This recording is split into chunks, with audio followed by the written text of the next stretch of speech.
All right, we got some Super Bowl news. The Texans have hired Bobby Slowik as their offensive coordinator.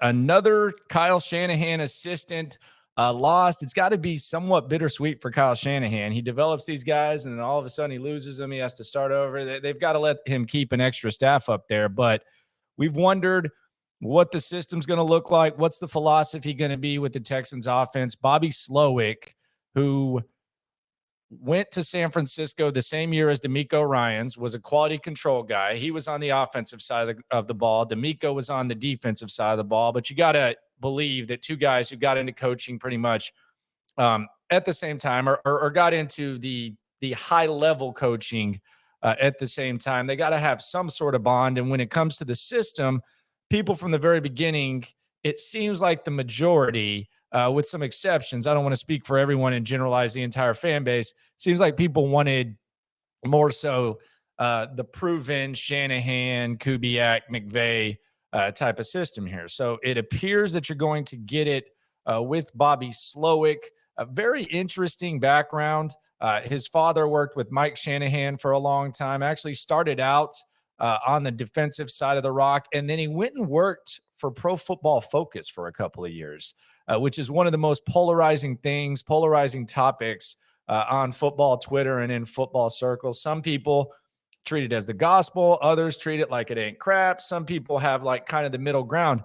But I do think the Bobby Slowik hire is a big deal for Pro Football Focus because he did work there for a couple of years. And I found this kind of interesting. Another Shanahan understudy, Mike McDaniel, who Slowik worked with for a few years. He brought this up in a press conference, and I caught it, and I just thought it was interesting to hear a coach just unsolicited bring up PFF.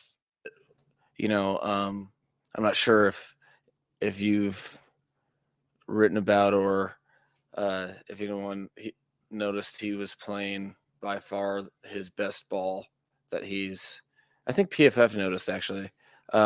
Which is neither here nor there, but he was playing his best ball. And you can kind of hear the talks, but it's funny when a guy like Mike McDaniel, who's looked at as kind of a smart Ivy League kind of nerdy, was with Kyle Shanahan for a long time, just brings up PFF as some sort of a resource. I think the credibility. I mean, naturally, if a coach goes and works there for a few years, My first question I'm going to ask Bobby Slowik, and by the way, we'll hear from Bobby Slowik during the offseason on Sports Radio 610. You can hear me Monday through Friday, 10 to 2 on In the Loop. Also, check out this #1 source for Texans daily digital content, The Locker Room. Subscribe, like. There's all kinds of the digital games blowing up, but we've been here since the start of the season. I think we're 5 months in, and it's going pretty strong, only going to get better. And we'll talk to Bobby Slowik, but I want to hear the PFF. Like, how does PFF help you in this position? Because there's all types of unique experience and stuff, and this will be interesting. But Bobby Slowik is the OC, and that marks the death of Kliff Kingsbury as offensive coordinator talk. What a polarizing topic this was. A head coach, failed head coach becoming a coordinator isn't a new thing. It happens more times than not, quite frankly. It happens very, very often. Unless you're talking about David Culley and Lovie Smith, that's not going to happen, but that's neither here nor there. But man, I'm not going to say this was as polarizing as Josh McCown, but people got opinions on Kliff Kingsbury. And the people who don't like Kliff Kingsbury, they hate Kliff Kingsbury. I would have been intrigued to see and hear what the reaction would have been had Kliff Kingsbury gotten this gig. It almost seemed like there was almost a reaction as if he was getting hired as the head coach. Maybe it's the PTSD where maybe in a world not so long ago, whether it was last year or the year before, we would be talking about Kliff Kingsbury potentially being the head coach. But as an OC, the fact that Bobby Slowik and Kliff Kingsbury dueled it out, I think it shows how far you've come. I mean, they interviewed Kliff Kingsbury. He could still end up on the staff, but he's not going to be the OC. Instead, you got Shanahan's top offensive assistant. And I think it just kind of shows how far this squad has come in a very shortish time. Although it seemed like forever the last couple of years But my God, Kliff Kingsbury, I would say the most polarizing topics, if you're just talking about like for sure opinions, intense opinions, I would say Josh McCown, Jack Easterby, he's number one, although nobody liked Jack Easterby. Bill O'Brien at the end. Brandon Cooks is kind of up there now, but the Kliff Kingsbury OC, and it only lasted 2 days, but what a hell of a 2-day run that was. That was content central. Kliff Kingsbury, a lot of people did a really good job covering that, but that is dead. But not the biggest news of the day. The Indianapolis Colts have a new coach, and it is Shane Steichen. I've been talking for 2 weeks. I told y'all that my guy Kevin Bowen said the longer it goes, the more likely it's going to be Steichen. We talked about what Jim Irsay said the other day, that it's going to take days, not hours, to get a head coach. All signs kind of pointed to Shane Steichen. And quite frankly, this is a good hire for the Indianapolis Colts. It's another guy that the Texans interviewed. And this is a good hire. They avoided the disaster of hiring Jeff Saturday. They get a guy who many people liked as a Texans head coaching candidate. He had a good year with Justin Herbert as an OC with the Chargers. He's had 2 good years with Jalen Hurts. He has the offensive background.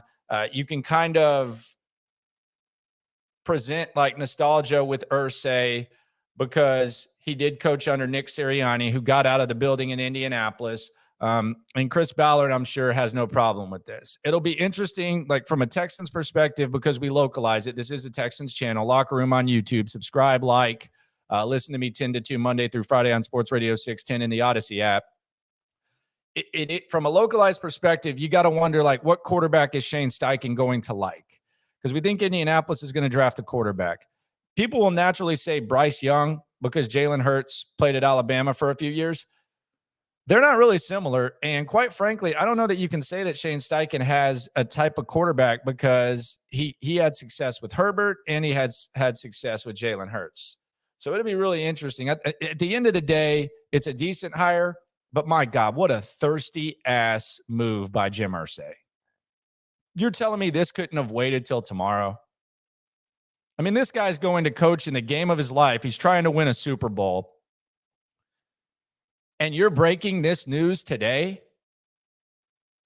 You couldn't have done this tomorrow or earlier in the week? You have to do it the morning of the game? And I'm sure that maybe the players had a good idea. I'm sure maybe that he told them once it happened. But damn, Jim. I mean, my God. Are you that thirsty to make some news? To where you hire this guy the day of the Super Bowl? That's some Jerry Jones type stuff, Jim. We knew you were going to hire the guy, and now you do it on the Super Bowl, the day of his life. Couldn't wait a day? Didn't need to talk to him again? This is goofy, man. But it is Irsay.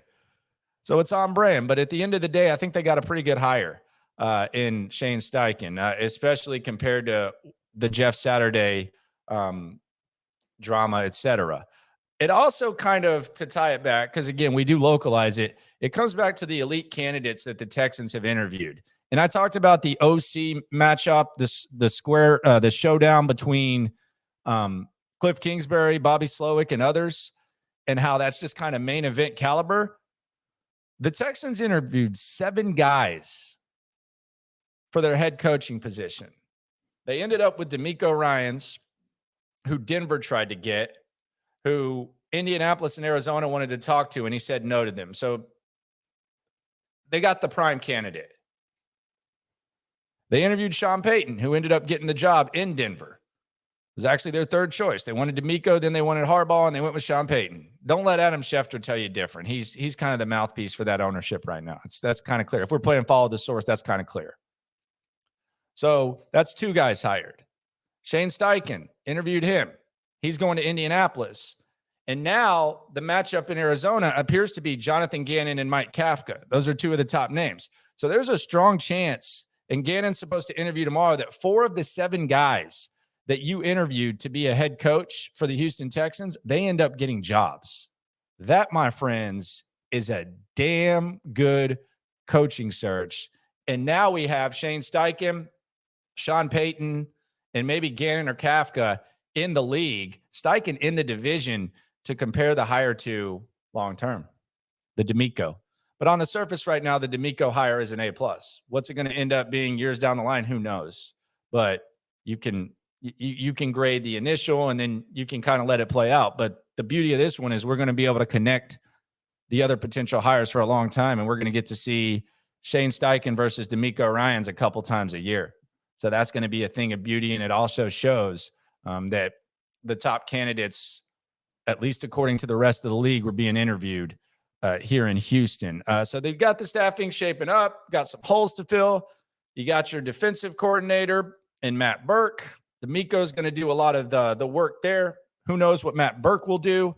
You got your offensive coordinator and Bobby Slowik, and the great Frank Ross returns as your special teams coach. And we got some holes to fill outside of that.